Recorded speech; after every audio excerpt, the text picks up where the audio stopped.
has been clicked. Whoa. Almost stumbled there. Right on top of you. The click. The click. The click is on fire. Yeah. I can't finish the rest of the lyrics because that is not suitable for work. Click the clicks, guys. Light that click on fire. And clickety clow. You know, with the ting. Yeah. It does work, you're right. Yeah. Let's do this. Let's clickety clang. Welcome back. This guy's got some intensity this time. We're coming with some... we're actually coming with a recommended try. Unfortunately, I couldn't get the one that I was specifically recommended because they were sold out, but this was this same company. Okay. So it's just a different brand. The reach and around. I forgot to do that. Waiting for me. It's alright. To find this. So this Viking blood is made in Denmark. It is Denmarkian. Danish. It's Danish. It's Danish. You can have it for and breakfast. It's imported though to Connecticut. So shout out Connecticut for getting it. Yeah, it goes with baked goods. And Meade is fermented honey. So this is intense amount probably of honey that's been fermented because this is legit a 19% alcohol by volume beverage. You know, it's interesting to me when I look at this. I get all of the Game of Thrones, The Witcher, This definitely has a Game of Thrones vibe for sure. Last Kingdom, if you guys know. It definitely has a Game of Thrones vibe. Yeah, it's absolutely 100%. Music's in my head. The music's in my head. And I'm not gonna lie, I'm a bit thirsty, guys. I've been in the setup here. I didn't drink any water, and I'm thirsty, so I'm excited to drink this. I am looking forward to a recipe that's about 4,000 years old. They're saying that this is legitimately based on a recipe from about the year 1700. So this is more and more appealing to me, and I'm gonna find out here from Ryan a detail. I can't remember. And this moment it can't can't come out. Alright, well, I'm so sorry. If you are watching, Ryan apologizes, and I apologize for him. Yes. Here, I'll give him one of these. There you go. But yeah, let's do this. Let's see what's do this. going All right, on. let's break this out. We've got special flyers. Beer steins, because this is... Unfortunately, this is about all that's cool that's coming out of that building right now. Flyers are not doing too well, and they're breaking hearts left and right. Yeah, I have not watched.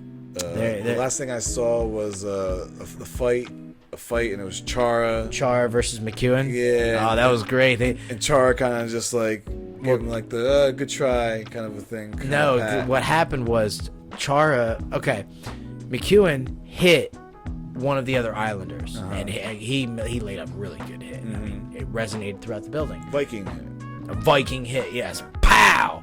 And then Chara came to the guy's defense. Yeah. Now, Chara is 7'4", 7'5". The dude's a big guy. He's one of the tallest guys in the league. And McEwen maybe is 6 foot on his skates.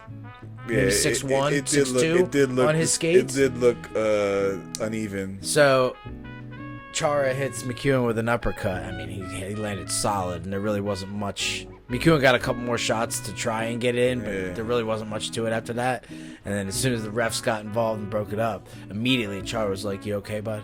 Yeah. Like, are you all right? Because Chara knows, him being the biggest dude, he can knock any player in the NHL out with 3 punches. Yeah. He's just bigger, stronger. He's always been a scuffle dude. Yeah. So you can take the scuffles. Right. So Chara knows that he's like holding back on these guys. So if he really clocks somebody, I'm sure he's more or less checking on him. Like, my bad if I broke your jaw. Like, it wasn't my intention. Yeah. Flyers. Do we need a? That's what I realized. I was like, I think we need to. Do we need a kniff, or should we just bite it like Vikings? A knife. Because see, that's the thing. Vikings didn't have to worry about cellophane. It's crap. Oh, look at that. See? He's a Viking. Rawr. Hey. Oh, so you see? Look at that. Very easy. That's awesome. It's a nice sound. Yeah. Smells strong. Oh, I'm sure it's 90% by volume. So it's definitely a strong honey smell. But let's Do this. This is Viking Blood by Dansk Mjod. Dansk Mjod. Yeah, don't be too much. I thought it would be redder. More red. Deeper in color of red. Yeah. Like blood. With these mugs, we can't show. Yeah, but I'll show you what it looks like. it's kind of. I don't know if you can kind of see that without me pouring it all over the thing. Pour more than I should have here. Dansk Mjod. Viking Blod. Viking Blood. So this is again with honey, hibiscus, fermented honey. Smells good. Smells good, and hopefully it tastes wonderful. And just like we said in the beginning of this video, clickety clow. Click, click, click. Just like you click that like and the subscribe button and the share. Yeah, share, guys. Okay. Do that one. That one's a nice one. Extremely sweet. Extremely sweet. I was not ready for that. I was ready for pungent. It's not bad. It's just I wasn't ready for sweet. I was ready for Yeah, it's extremely sweet. extremely sweet. Is it like- a wine or like a mead? It's a mead. It's a mead. Yeah, it's a mead. Makes sense. It's a mead. So yeah, you know it's strong alcohol. Yeah. Yeah, you know it's strong alcohol here. Viking Blood. It's like a burst of like Honey. You definitely get that honey taste. yeah, honey's everywhere, and I'm like, there's like some floral, the hibiscus, you know, there's like some floral Yep. to it, Nope. Right. but it is almost shockingly sweet, almost like tartsy. It is tart. Like at first, I kind of thought cherry, but then it immediately went away because then it kind of resonated like an apple juice. But then that went away immediately and kind of almost like you bite into a pear. But it's weird how it goes through all these journeys of flavor. But It does, yeah. It does. It go through like a little wave. Yeah. Because it's like when you first have it, it's a big splash, and then there's like a medium little, and then again it's like aftertaste. Yeah. But it is very strong. It's very strong. It's very strong. But I'm sure if you're a Viking, and you know the stuff that they, like I was watching 1883, and that's rough. You know what I mean? Like that, if that's how life was, you know, dealing with stuff without any law or justice or just it's a free for all. Like, yeah, everything's a free for all. whatever anybody wants to do, everybody's gonna do, and if you want to stop it, you can. If you don't, you keep it moving. Yeah. Like, but I get if this is how strong their alcohol was, I understand why. For the amount of stuff that you've seen in your life.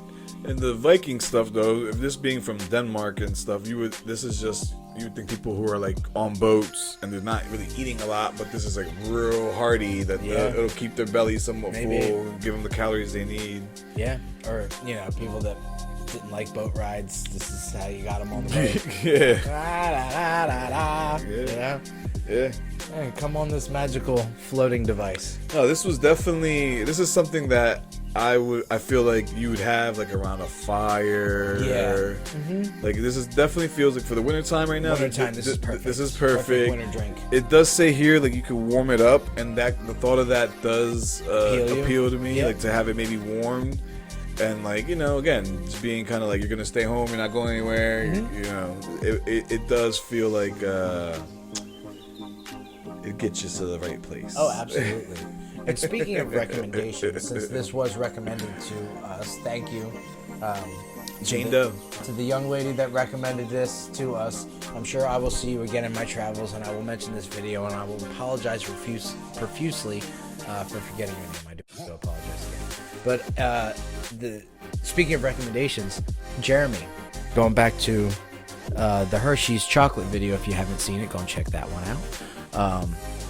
The Hershey chocolate video. I asked Jeremy how he was able to play while drinking the chocolate Hershey's. Okay. And he just looked down at the beer that was in his hand, which was a double chocolate stout. So that's his thing. Drinking some kind of chocolate flavored alcohol before a game. I had the Starburst C4, and he didn't see that it was the pre-workout drink. He just saw the Starburst. He was like, "Ooh, what do you have?" And then when I showed him it was pre-workout, he got mad because it wasn't alcoholic. So my apologies to Jeremy for not bringing alcohol to the beer league locker room. My bad. But yeah, if you want to try this before a game, this is heavy enough. Do it. This is the next challenge. Try this. Drink a couple shots of this before the game. I guarantee you, he's gonna do it and then have like 9 goals. Maybe. I watch you. He's that good. Maybe. Hey, I guess we're gonna have to do it for science. Yeah. Drink. Sorry, I went off the rails there a little bit. Let's get back to it. Go ahead. Well, no, I'm just like, collect yourself. This drink, I could see already. It's like, it's sweet, but I could see how you could just be like sip, sip, sip, sip, sip. Yeah. You know what I'm saying? Like, well, if you don't guzzle it and you kind of set it down every once in a while, it's fulfilling. It pulls you back. Yep. It does pull you back. Like, I told that story and then I went out for a 4th sip. It's lip licking. It's very, very tasty. Very tasty. Yeah, I'm gonna stop drinking it just because it's already. I'm like, huh. You gotta drive later. I gotta eventually drive. Yeah. It's gonna catch up to me there. But this was a great recommendation. I would definitely give it 3 sips for sure. Yeah, I never ever had heard of it, and I'm glad to have tried it because it's definitely out of the box. I definitely want to now find the other bottle. Yeah. Now I want to try the other flavor. The one that was actually recommended, because this flavor wasn't recommended to us. It was another flavor. It was like a grayer bottle. Okay. Color. Yeah, I saw some online when I was looking up where this exactly where this came was from. Yeah, the one with the dark gray label.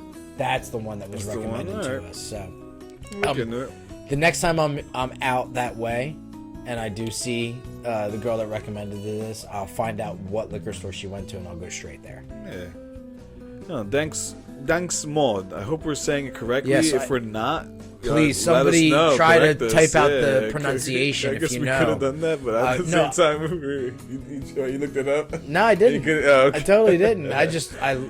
It says it right there. We give everything the college try here, guys. We just, Dansk a little bit of winging and a lot of winging. What is that Bon Jovi song? On a Hope and a Prayer.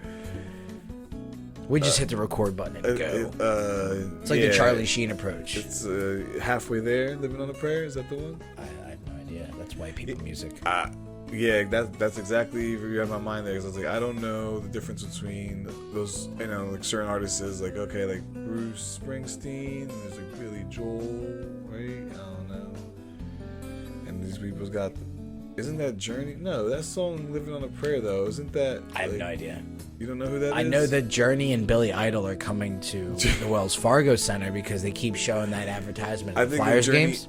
Because there's a vacant house that there's like a Journey, like poster, like a old record, like old school record, vinyl thing, and it says Journey, and I'm like, and now you said that, and I'm like, no, I think now that I'm thinking about it, "Living on a Prayer," who sings that? Is that? I thought it was Bon Jovi. Yeah. We're halfway there. We're living on a prayer. I think you're right. Yeah. Bon Jovi. Yeah, I think. Isn't that what I originally said? Bon Jovi, or did I say Billy Idol? No, I don't know what you said. I don't know what you see. It's the Dansk Mjod. It's the Dansk Mjod. Viking Blood. Yeah. Viking Blood. I'm not worried about anything. Pillaging and taking other people's stuff.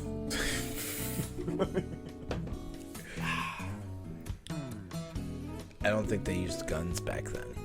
No, that was a stick. Swords. That was a stick that looks like a gun. That's what I was impersonating there. It's a stick that looks like a gun. See? Pew pew. Oh man, yeah, guys. No, this drink was really good. I would say drink it. Go check it out with moderation, with caution. Like, yes. don't try to just down a big cup of it. I would say sip, sip, sip. Or this is definitely a sipper. No, you know what? Throw caution to the wind. Down a big cup of it. See what happens. Let us know in the comments what happens. Yeah, Herb. Let us know.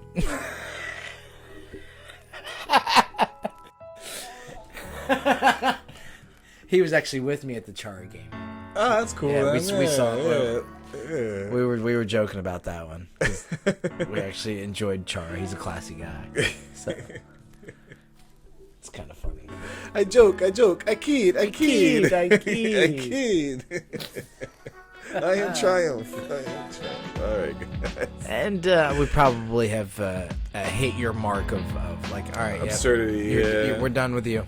Okay. All right, guys. Appreciate you. Absolutely. Viking Blood. Give it a whirl. I'm actually interested in trying it heated up at some point. So we'll see. We'll see. We will definitely check it out. All right. We are 3 sips of underscore. See y'all on that next one. You already know. Click that cloud. The Dansk Mjod. Phew, man. You drank 6 shots of that. That'll kick your ass. Yeah, no, it's definitely. Just heat the liquid without boiling. Heat the liquid.